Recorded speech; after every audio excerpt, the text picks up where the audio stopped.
People are saying that there is a discrepancy here. It's worth noting that this is something that's very much just under the Trump administration. There was no such condemnation from the White House, from the authorities while Biden was in power. But it's really beginning to be felt, and it's got people looking over their shoulders. We'll talk about the Trump Starmer visit in a little while. Let's talk about something that's also dominating, and perhaps to a greater extent, actually, the hearts and minds of those engaged in American politics and in what is becoming a pretty divisive, a pretty toxic environment when it comes to free speech. It's getting quite fever pitch over there. Overnight, we heard that Jimmy Kimmel, one of the most famous TV personalities in America, has been taken off air indefinitely. He's been suspended over comments that he made about the shooting of Charlie Kirk. This is what he said. We hit some new lows over the weekend with the MAGA gang desperately trying to characterize this kid who murdered Charlie Kirk as anything other than one of them and doing everything they can to score political points from it. You can see how hard the president is taking this. My condolences on the loss of your friend Charlie Kirk. May I ask, sir, personally, how are you holding up over the last day and a half, sir? I think very good. And by the way, right there, you see all the trucks? They've just started construction of the new ballroom for the White House. Yes. He's at the fourth stage of grief, construction. So that was what Jimmy Kimmel said. The chair of the FCC had threatened to revoke, or has threatened to revoke, the broadcasting licenses of any stations that continued to air Jimmy Kimmel's content. He'd also come down hard as well on anyone or network or show that criticised Charlie Kirk. Trump spoke about it today at the press conference. Well, Jimmy Kimmel was fired because he had bad ratings more than anything else, and he said a horrible thing about a great gentleman known as Charlie Kirk. And Jimmy Kimmel is not a talented person. He had very bad ratings, and they should have fired him a long time ago. So, you can call that free speech or not. He was fired for lack of talent. Fired for lack of talent. That is not what the network said, though. The TV station operator, Nexstar Media Group, called comments the comedian made about Charlie Kirk's death offensive and insensitive at a critical time in our national political discourse. Look, I'm sure this has been dominating a lot of the airwaves over there today. Harriet, good evening to you. Hello, Kate. Hi. Tell us a little bit more then about Jimmy Kimmel and what the reaction's been like over there. Yeah, well, to update you on that, actually, Donald Trump has just been talking about that right now on Air Force One. So he's flying back to the United States. And the journalists who are with him are reporting that Trump has been saying that Jimmy Kimmel deserved to be taken off the air because the stations are not fair to him. He described these news networks as being an arm of the Democratic Party and said that it wasn't right that they were licensed. But you're absolutely right in what you said, that this is getting a huge amount of attention here in the US. People are deeply concerned about it, not just in Hollywood, but nationwide, about what it actually means in terms of free speech. And comedians, late night show hosts, which Kimmel was one of them, one of the most famous ones, being allowed to say what they want.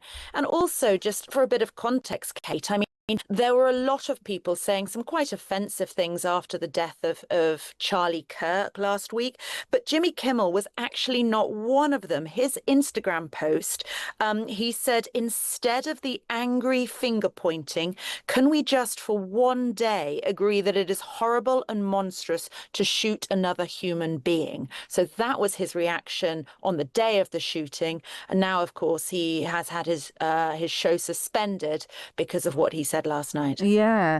And look, there is a question about sort of Trump appointees heading up large organisations, independent organisations, I suppose many would argue. In the US media regulator, the Federal Communications Commission of the United States, that's the FCC, just discussed a little moment there, that there were, threats coming from its head, that media outlets who didn't remove Kimmel, who continue to talk like this, would be in serious trouble. Yes, that's right. So this is a man called Brendan Carr. Donald Trump has just been praising him. He called him a patriot and said he was a great guy. And Trump is all for this. I mean, of course, he wants all of the networks to be very favorable and very flattering to him. But it's quite chilling, I think, for a lot of people, this idea that the TV networks should all be incredibly flattering and saying whatever the president wants. A lot of people are deeply concerned about this, and it's getting a lot of attention. Look, there'll be people asking whether it bats both ways. You know, perhaps right-wing commentators are able to be harsh and to suffer and to issue harsh criticism at left-leaning people, and that this is not an equal approach. Right. And, you know, people are drawing parallels now between something that a Fox News host said last week. He said there should be involuntary lethal injections for mentally ill homeless people. He then apologized for his comments, said that it was very crass, and he regretted saying that, but he's still on air. He's not been sanctioned at all. So people are saying that there is a discrepancy here. It's worth noting that this is something that's very much just under the Trump administration. There was no such condemnation from the White House, from the authorities while Biden was in power, but it's really beginning to be felt, and it's got people looking over their shoulders. Yeah, Barack Obama posted on X, after years of complaining about cancel culture, the current administration has taken it to a new and dangerous level by routinely threatening regulatory action against media companies unless they muzzle or fire reporters and commentators that it doesn't like. In another post, he said this is precisely the kind of government coercion that the First Amendment was designed to prevent. The right to free speech, of course, and media companies need to start standing up rather than capitulating to it, which is, you know, you basically have to file that under easier said than done. But he's taken a strong view on this, Obama. Yes, he has. And actually, he's not the only one. Trump, a few days ago, he sued the New York Times again, arguing that their coverage of him during the election campaign was unfair and was biased. The New York Times is saying, we're not going to stand for this. We're going to fight this because we stand by our reporting and we stand by our reporters. And also, there's a lot of posts doing the round of things that Charlie Kirk himself said. Of course, it's the murder of Charlie Kirk which has sparked all of this. Charlie Kirk's old tweets are being reused, in which he said, you can say something that I disagree with, you can say something that is evil, but I'll protect your right to say it, because that's what the First Amendment is all about. We're starting to learn more about the Fox News interview that we actually thought would be broadcast last night, but maybe it was because he was over here and it was the state banquet that it wasn't. But we're now starting to get a bit of information from that Fox News interview. Donald Trump saying he's not sure who is behind what he sees as crazed behaviour and statements following the killing of Charlie Kirk. He noted one example of someone trampling through flowers and tributes to Kirk outside Turning Point USA's headquarters in Arizona. Martha McCallum asked him who he thought was behind them. And Trump said, you hear Soros, George Soros, I don't know, but we're going to find out if he's behind it. It's an incitement to riot, he says. So this is, look, things are already heated over there, we know, and these are discussions between friendship groups, within families, within the workplace. But this is escalating it further, isn't it? It is, yeah, it really is. And this comes hot on the heels of Donald Trump announcing that he wanted to designate Antifa as a terrorist organization. He called it sick and dangerous. The problem with that is that it's actually not possible for a US president to designate a domestic organization as a terrorist group. When you think about it, it's things like Al-Qaeda, Hamas, the drug cartels in Mexico. He's been recently designating several of them as terrorist organizations, but at present there is no way for Congress to do so with something like Antifa. And perhaps more to the point, Antifa is a movement. It's very much a sort of loose organization of people. They like to talk about the funding.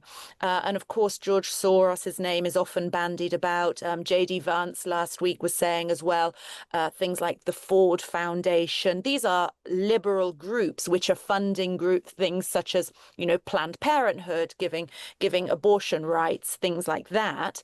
But the Soros Foundation, they are not funding Antifa. Antifa's money generally is believed to come from small sort of grassroots donations. I mean, very small sums enabling someone to drive to a protest or something, that type of thing. So they like to look for bogeymen. Soros is always one of them, but it's going to be very, very hard. I wouldn't hold your breath about connecting Soros to Antifa or anything along those lines. There will be parallels made with Palestine Action over here, who are a group, they feel, who are standing up for the rights of Palestinians, but they of course damaged those fighter jets at RAF Bryce Norton, and that was partly the reason, because they destroyed sort of national military hardware, I suppose, and had planned to do lots of other actions. There's various bits of evidence against them. The decision was made to prescribe them, but that's caused all sorts of issues over here, because of course people still want to protest, and if you wear a t-shirt saying Palestine Action, you could be arrested. I think the very sort of core beliefs of the group, many people would say, will need to be respected as part of free speech, but the actions of the group have caused it to be prescribed. Okay, let's move on from that and just talk a little bit about the state visit. I know Donald Trump's been talking to Fox News about this as well, actually. Called Keir Starmer a very fine guy. He's more liberal than me. I think he should take a very strong stand on immigration. It's hurting him badly. I think he should open up the North Sea. So really echoing some of the things that we heard in the news conference today in this Fox News interview that is currently airing in the United States. How's the visit being interpreted over there? Has it been sort of one for those who want the full tourist experience, want to see all the ceremonial stuff, Harriet? Or are people asking the question, what's in it for us? I think it's probably your first assessment there, Kate, that people very much enjoyed the pomp and ceremony, all the carriage procession, the dresses that were worn last night, the toasts, the menu, all of that has been poured over here, the guest list. Everyone wanted to know what was happening inside Windsor Castle. I think there's probably been more of a focus on that rather than perhaps the actual policy discussions. And to be fair, there hasn't been a huge amount of movement in that sense. The trade deal, that was discussed, but nothing was particularly agreed. They talked about the British recognition of Palestine. Donald Trump said that he has a disagreement with Keir Starmer on that. Trump talked about Vladimir Putin and said that Putin has let me down, but he didn't say what he wanted to do about that when he was pressed on it. So not a huge amount of policy that was being paid attention to here in the US. It's much more the ceremony of it all. And I think for Donald Trump, it's quite a nice break. And he visibly seemed to be enjoying himself and getting away from everything in Washington. Thanks to Chris Miller, by the way. He's clarified transport aircraft, not fighter jets at Bryce Norton. Absolutely correct. Thank you, Chris, for that. And very quickly, very briefly, Harriet, on Brigitte Macron. She's going to send photographic evidence to a US court to prove that the First Lady of France is indeed a woman. The Macrons have filed a defamation suit against the right-wing influencer Candace Owens after she promoted the false rumours that Brigitte Macron was born male. Just a short bit of time on this. It is a bizarre story. It seems bizarre that she'd have to prove herself, but that is the decision that she's made. Yeah, very bizarre story. So this is the Macrons announced in July that they were taking legal action against Candace Owens. There's been some legal wrangling since because Candace Owens says that the hearing should not be in Delaware, which is where her companies are based. But the latest is that the lawyers for the Macrons, Tom Clare, he says that there will be scientific evidence produced to confirm that Brigitte Macron is indeed female, and said that it's been incredibly upsetting for her. Look, thanks for being with us. Always appreciate it. Harriet Alexander there, who is a US reporter. Harriet, thank you.